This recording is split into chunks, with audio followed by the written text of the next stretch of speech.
une autrice du Bas-Saint-Laurent, originaire de Desjely, petit village à la frontière du Nouveau-Brunswick. Je suis machiniste de formation. Je travaille dans un atelier d'usinage. C'est mon gagne-pain qui me permet de vivre et de pouvoir écrire. Et nouvellement, je suis technicienne à l'assurance contrôle qualité dans cette même usine d'usinage-là. En auto-édition, j'ai publié mon premier roman, Le Berger des loups, qui est un roman de fantasy. L'année dernière, j'ai sorti un recueil de nouvelles qui s'appelle À l'aube des géants, des nouvelles fantastiques qui se passent dans ma région, Bas-Saint-Laurent, au Témiscouata, Rivière-du-Loup, et dans lesquelles il y a tout le temps une petite twist fantastique qui prend la forme d'une créature géante.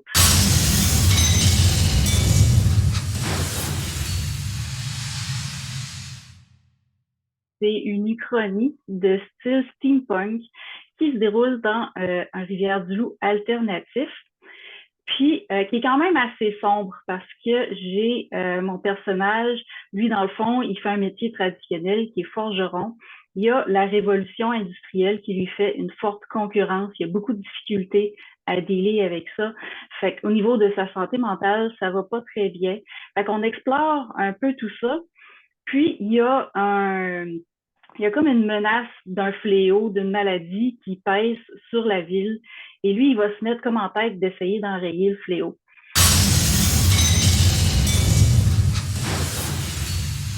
Et ça se déroule dans ton coin, mais tu l'as modifié vu que c'est une Oui, uchronie. oui. Écoute, là, moi, c'est la question, là, mais d'où t'es venue cette idée-là? Parce que ça peut être pris de toutes sortes d'angles. C'est ça. Autant que c'est toutes sortes de genres qui sont mélangés ensemble que les sources d'inspiration aussi ont été mélangées avec le temps. La première source d'inspiration, écoute, ça remonte à là, plus d'une quinzaine d'années. Quand j'étudiais, j'ai fait un cours en soudage-montage aussi parce que je voulais devenir forgeron à l'époque.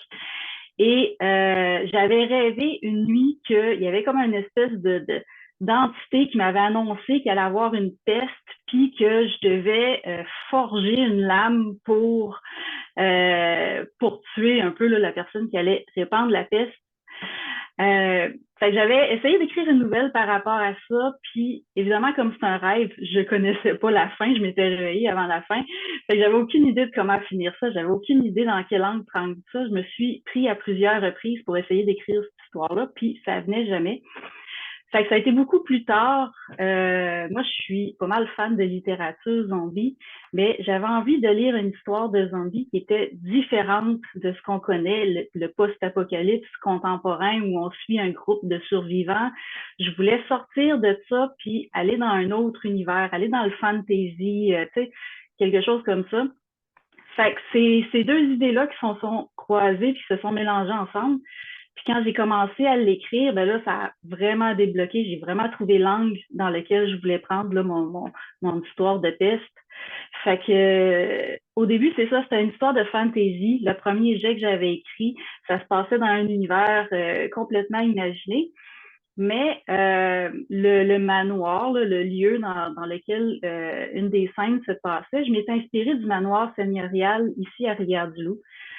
Fait que j'étais allée faire des recherches un petit peu plus pour voir les lieux, comment que c'est fait, pour voir les habitudes des gens à l'époque des résidents, comment que ça se passait. Puis plus que je visitais ce coin-là, puis je visitais le vieux Rivière-du-Loup, plus que je mettais ça dans mon univers pour le décrire. Puis au final, je me suis dit, pourquoi pas juste faire comme si ça s'était vraiment passé à Rivière-du-Loup. On laisse carrément le côté fantasy inventé de toutes pièces. Puis on s'assume là vraiment avec les noms de rues, avec les noms de lieux et tout. Fait que c'est comme ça que c'est devenu plus une uchronie qu'un roman de fantasy. Fait que tu vois que ça a vraiment été sinueux là, comme parcours. C'est parti d'une idée là, très, très longtemps, puis ça a évolué depuis tout ce temps-là. Je travaille dans le milieu industriel. J'avais ce sentiment-là que de nos jours, on s'appliquait plus comme avant. On n'avait plus le devoir du travail bien fait comme avant. On faisait passer la productivité avant de la qualité, avant l'être humain. Fait que ça a été un exutoire pour moi d'écrire ce roman-là, puis de créer ce personnage-là. Puis mes deux personnages, en fait, ont deux personnalités opposées, mais c'est comme mes pensées, un peu, si je peux dire, que j'avais à cette époque-là, qui ont été séparées en deux personnages différents. Fait que leur dialogue qui ont, c'était un peu mon monologue intérieur que j'avais à ce moment-là. Puis là où je dis que ça a été comme une thérapie, c'est ça, un coup que j'ai tout sorti le méchant.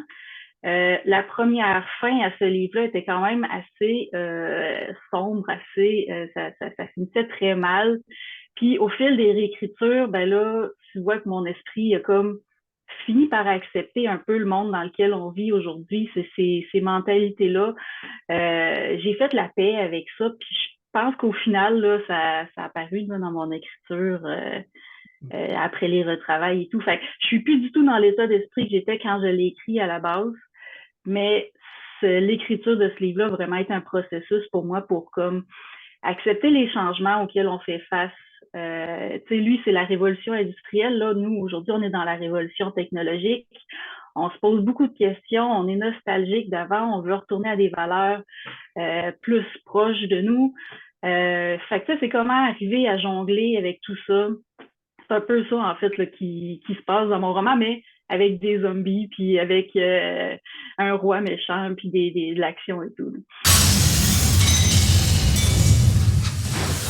L'illustration de couverture, en fait, j'ai quand même été chanceuse avec les Six Brumes parce que vous m'avez impliquée dans le processus pour faire cette illustration-là. Moi, je suis allée un peu avec le même processus que j'avais été pour mon recueil de nouvelles, c'est-à-dire on a contacté une artiste, on lui a donné les grandes lignes, puis on lui a laissé carte blanche. Fait que l'artiste s'appelle Sandy Cunningham. Ça faisait longtemps que je suivais son travail qu'elle faisait. Elle a étudié ici en art à Rivière-du-Loup, fait que c'est comme ça que je la connaissais. J'aimais beaucoup ce qu'elle faisait, j'aimais beaucoup le fait que tout le temps l'humain puis la nature d'intégrer, de comme fusionner ensemble dans ses œuvres. Fait que je voyais vraiment quelque chose pour mon roman là-dedans. Fait que c'est ça, on lui a donné les idées générales, un mini résumé, une description du personnage, quelques éléments qui sont importants dans le livre. Puis on lui a dit, tu fais ça dans ton style, tu nous donnes, on te donne carte blanche. Fait qu'elle nous a envoyé un petit croquis. Puis finalement, c'était comme juste tellement bien fait qu'on est allé avec ça tout de suite.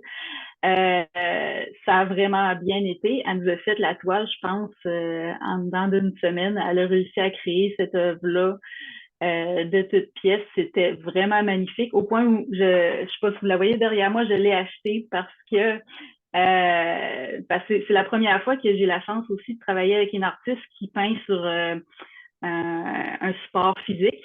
Fait que je me suis dit que j'allais me gâter, j'allais acheter la toile en plus que la maison d'édition achetait les droits de reproduction. Fait que j'ai vraiment aimé ma collaboration avec elle, j'ai vraiment aimé ça travailler. C'est une artiste de talent, très professionnelle, super créative. Fait que ça donne le résultat qu'on peut voir, puis je suis super contente de ça.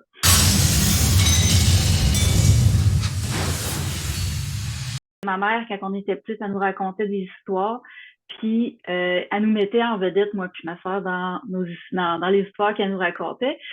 Fait que c'est ça que ça m'a tout le temps donné le goût d'en créer, moi aussi, des histoires. Fait qu'à la minute où j'étais allée à l'école, j'ai commencé à apprendre à écrire, ben je voulais écrire des histoires.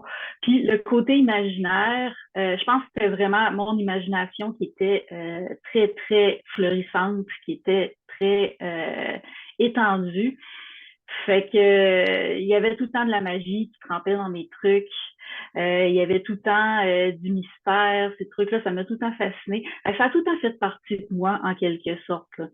J'ai commencé à lire de l'horreur en troisième année à peu près. À l'époque, c'était avec les chairs de poule. Ensuite, il y a eu les frissons qui sont arrivés au deuxième cycle du primaire. Il y a eu, ensuite de ça, ma mère elle m'a fait découvrir en sixième année mon premier livre de Stephen King qui était Carrie. Fait que tu vois que ça m'a comme tout le temps suivi jusqu'au secondaire où je me suis mis à en lire un petit peu plus.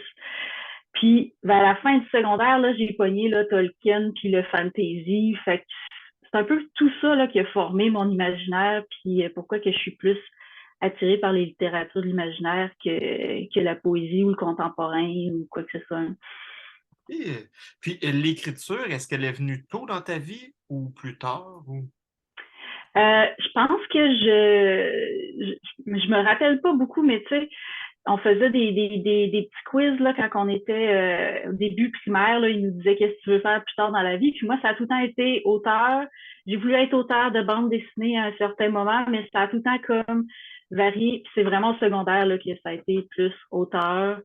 J'ai pas été dans des études littéraires parce que je voyais pas comment qu'on pouvait en vivre en fait. Fait que mes parents ils voulaient que j'aille un job alimentaire, quelque chose d'un peu plus payant. J'avais aucune idée de ce que je voulais faire. Fait que bref, j'ai lancé forgeron comme ça, juste pour me dire si je peux pas créer avec les mots, ben je vais aller créer avec la matière. J'étais beaucoup intéressée par la matière, en fait. Fait que j'ai fait mon chemin dans la métallurgie comme ça jusqu'à aujourd'hui, mais l'écriture, ça m'a tout le temps manqué. J'y revenais tout le temps. J'avais tout le temps mon petit projet du secondaire de fantasy que je revenais, que finalement j'ai publié. C'était mon premier roman de fantasy.